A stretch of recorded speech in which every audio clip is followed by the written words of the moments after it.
മഹാകവി കുമാരനാശാന്റെ കവിതകളുടെ ദാർശനിക സ്വഭാവത്തിന് ഏറ്റവും നല്ല ഉദാഹരണമാണ് വീണപൂ. വീണപൂവേ കുമാരനാശാന്റെ വീണപൂവേ, വീണപൂവേ. ആ മറിയക്കുട്ടി എന്താ വീണപ്പൂ പോലെ കിടക്കുന്നേ? അവൾ ചിന്താവിഷ്ടയ സീതയാണോ? ചിന്താവിഷ്ടയായ ശ്യാമളെ ഒന്ന് എഴുന്നേറ്റിരിക്കൂ. എന്റെ ശ്രീനിവാസൻ നിന്നെ തേടി വരും, തേടി വരും കണ്ണുകളിൽ ഓടിയെത്തും ശ്രീനി. ശീലയുടെ മനസ്സിനുള്ളിൽ കുടിയിരിക്കും ശ്രീനി. അയ്യപ്പ ശ്രീനി, അയ്യപ്പ ശ്രീനി, അയ്യപ്പ ശ്രീനി. സൈലൻസ്. എന്താ ഇത്? ക്ലാസ് റൂം അതോ കള്ള് ഷോപ്പോ? അതെ അതെ, ക്ലാസ് റൂം അതോ കള്ള് ഷോപ്പോ? പേരെവിടെ? ക്ലാസ് ഒന്നും എടുക്കണ്ടേ? വീണപൂവേ കുമാരനാ. സിനിമ പാട്ട് പഠിപ്പിക്കുന്നോ അതോ കവിത പഠിപ്പിക്കുന്നോ?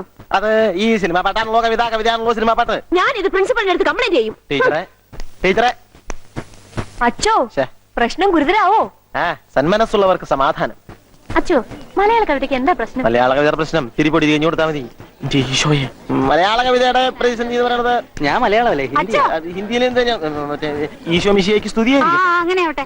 ക്ലാസ്സിൽ ഗാനമേള നടത്തരുതെന്ന് ഞാൻ പലവട്ടം അച്ഛനോട് പറഞ്ഞിട്ടുണ്ട്. മറ്റുള്ളവർക്ക് ക്ലാസ് എടുക്കണ്ടേ? അവിടൊക്കെ എന്ത് സൈലന്റ് ആയിട്ടാ ക്ലാസ് നടക്കുന്നത്? സൈലന്റ് ആവൂലോ, കാരണം അവിടെയൊക്കെ എല്ലാവരും ഉറങ്ങിയല്ലേ. ഞാൻ ചില പാട്ടൊക്കെ പാടണതേ കുട്ടികളൊക്കെ ഒന്ന് ഉഷാറാവാനാ. അതിന് ചില തമാശയൊക്കെ ഉണ്ടാക്കും. അതിന് സിനിമ പാട്ടാണോ പാടുന്നത്? സിനിമാ പാട്ടിന് എന്താ കുഴപ്പം? നമുക്ക് ഇഷ്ടമില്ലാത്തൊന്നും ചീത്തയാന്ന് പറയരുത്. ലോകത്തിലെ ഏറ്റവും നല്ല മലയാള ക്രിസ്തീയ ഭക്തിഗാനങ്ങൾ ഉണ്ടായിട്ടുള്ളത് സിനിമേന്നാ. അവ എഴുതിയത് വയലാർ രാമവർമ്മയും പി ഭാസ്കരനും ഒക്കെയാ. അധ്വാനിക്കുന്നവർക്കും ഭാരം ചുമക്കുന്നവർക്കും അത്താണിയായുള്ളോരേ കർത്താവേശുനാഥ.